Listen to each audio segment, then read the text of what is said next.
Hey everyone, it's Megan. Welcome to my January/February book haul.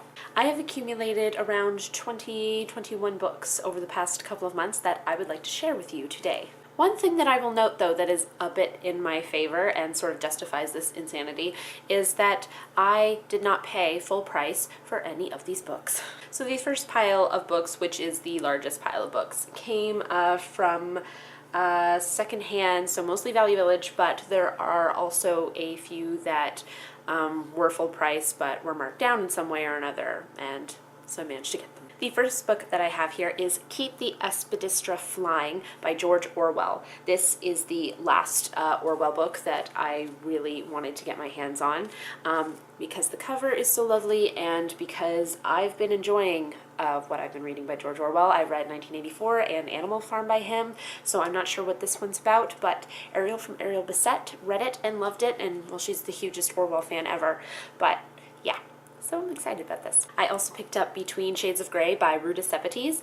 This book is the first book by Miss Sepetys, and it takes place in World War II in Lithuania, and it's a story of a girl and her family who get taken away to live, I think, in like the Sahara or something, like really northern, very snowy, very isolated part of Russia during World War II. And it was just a really good story. I read it years ago and absolutely loved it and vowed that I would own everything by Miss Sepetys. I also managed to pick up A Giant Problem by Holly Black and Tori DiTerlizzi. This is the second book in the Beyond the Spiderwick Chronicles trilogy, which is a spin-off trilogy from the original Spiderwick Chronicles. And with getting this book, this means that I have all 8 of the books of the entire friggin' series. So I can finally marathon them back to back, and I'm so excited about that. I have been finding them secondhand progressively, slowly over the past year and a half, because I knew I wasn't going to want to order it online and pay more than I knew that I would end up paying. So this is exciting. The next thing I picked up is It Was a Dark and Stormy Night by Janet and Alan Alberg. I believe this is an older tale. It was a dark and stormy night. I think it's part of an old poem, but this book has some lovely illustrations, and I think it's more of a beginner's, early reader's chapter book. But the reason I got this mainly is because I love Janet and Alan Alberg.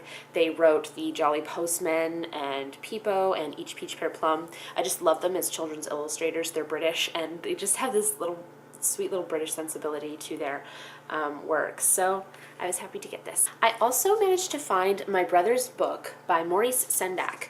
This book I had never heard of, but I found it in the children's section, and so where it was originally $18.95, I only paid $1.50, and I think that's amazing.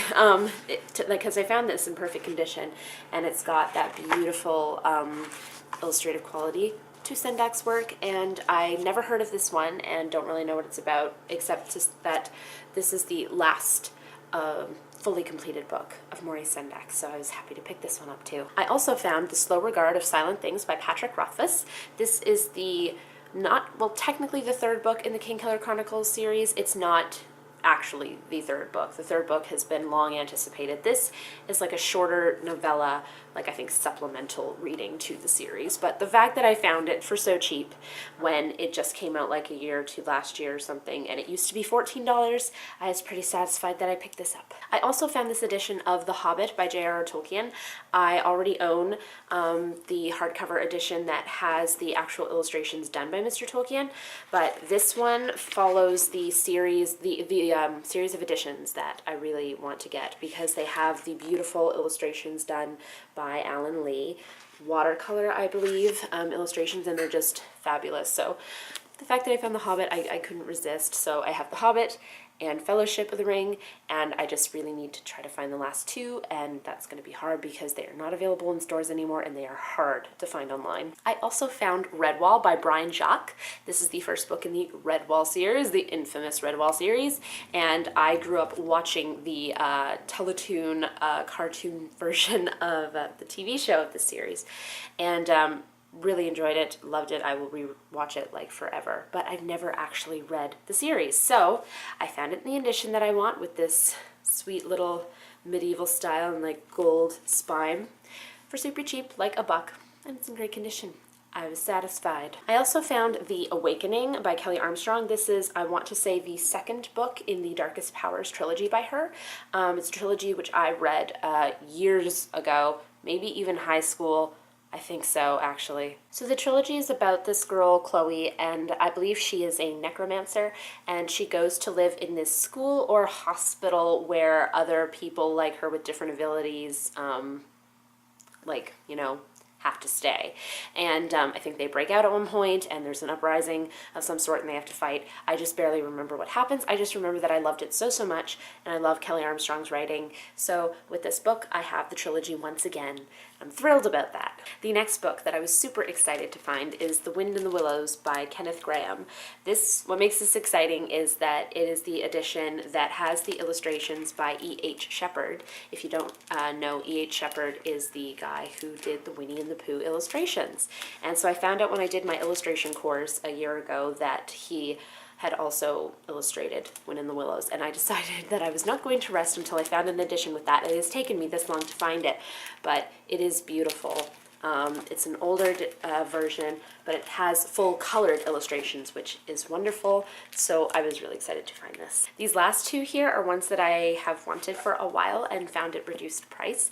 The first one, okay, I was in chapters, just looking around, and I don't usually pay attention to the bargain table, but this caught my eye. And it is The Queen of the Tearling by Erica Johansson in hardcover. This hardcover is extremely gorgeous, and it's got a frickin' ribbon, which you never see anymore. And the end pages, oh, look at this spine. It's such a beautiful book, and I just really wasn't expecting to see that because it was like around $30 regularly, when it just came out, and I don't know what happened. They must have got like an influx of like additional hardcovers or something, because I saw it for $7.99 and I was like, I would be nuts to not pick this up. While I have the second book in softcover, I don't even know that it even came out in hardcover. I don't mind. I just really wanted to have the matching covers. The next book I got from Book Outlet, and it is this beautiful edition of Alice's Adventures in Wonderland / Through the Looking Glass by Lewis Carroll, but this edition was designed by the great Vivienne Westwood. As you can see, it's beautiful. It's kind of trippy. The end papers are interesting, to say the least, but I love that the outside, it's like cloth bound, pretty classic, and most importantly, it has those beautiful illustrations straight from the 1800s by Sir John Tenniel.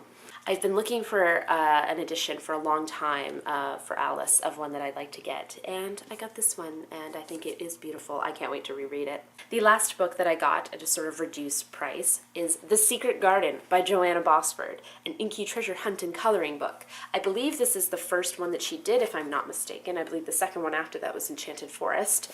But yeah, she is my favorite adult coloring book artist. I've talked about her before. I follow her on YouTube and Instagram, and her creations are just splendid.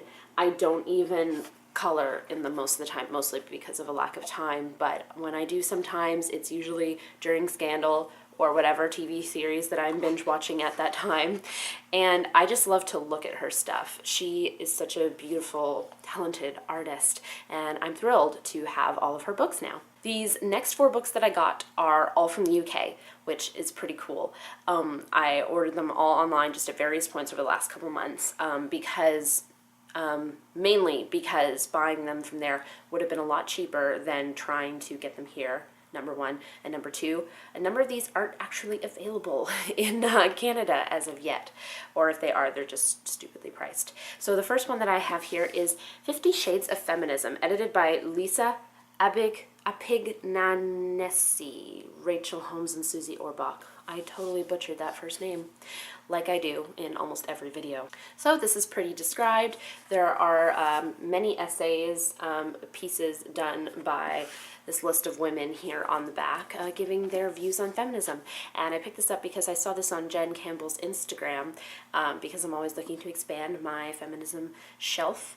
And she read it, and she warned that there were some stuff that she didn't agree with, like pieces that made her angry. So it was good to have fair warning going into this, but I still look forward to reading it anyway. I'm excited. The next two books I have here were both edited by the same woman and share a similar premise. They are Just Add Watercolor and Freehand Sketching Tips and Tricks Drawn from Art.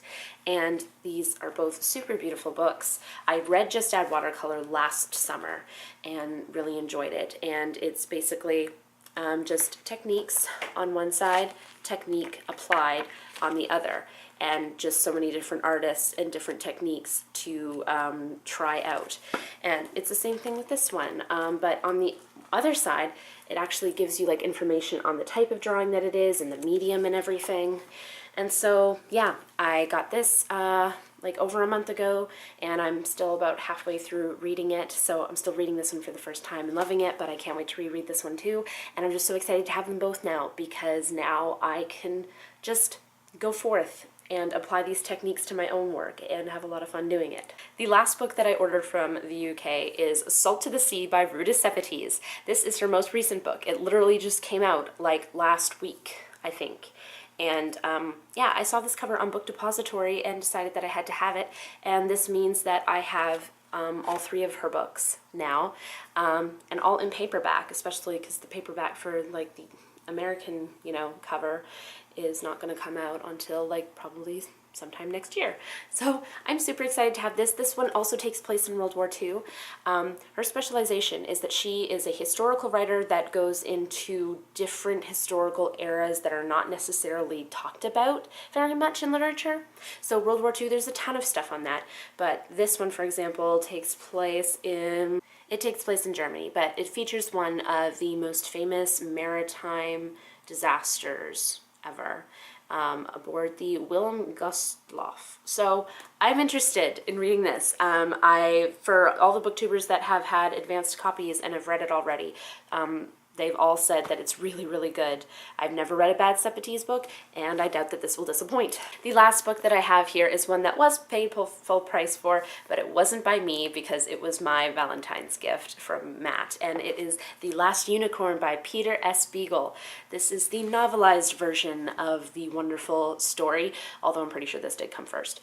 Though I didn't know that. I knew it was a movie when I was a kid, and then when I got older, like a couple years ago, I saw that it was a graphic novel, and I read it. I did not know still that it was based off an actual novel. So the premise is pretty simple. It's following the tale of the last unicorn and how she wants to find others like her if they still exist, and there's this like goblin devil guy or something that is trying to extinct them all and is succeeding, except she appears to be the last. But anyway, I love the story. I love the mystical fantasy elements of it, and I'm excited to actually read the book. So I said at the beginning that there were 21 books to this haul. It included 3 Nancy Drews that I got at Value Village for like $1 or $1.50, because I am in the process of gradually over time collecting Nancy Drews in their older editions, not the bright yellow ones, but like the more subdued older vintage yellow ones. And so I found 3 of them, but I'm keeping them at my dad's house, until I get my own house one day. So I went home recently and left them there, but just to mention them. Anyway, that is it for my haul today. Let me know down below if you have read any of these books or which ones you think that I should read first, sort of build up my excitement over them. And yeah, thank you so much for watching. I hope you enjoyed this. I hope you have a great week, and I shall see you guys soon with another video. Bye everyone!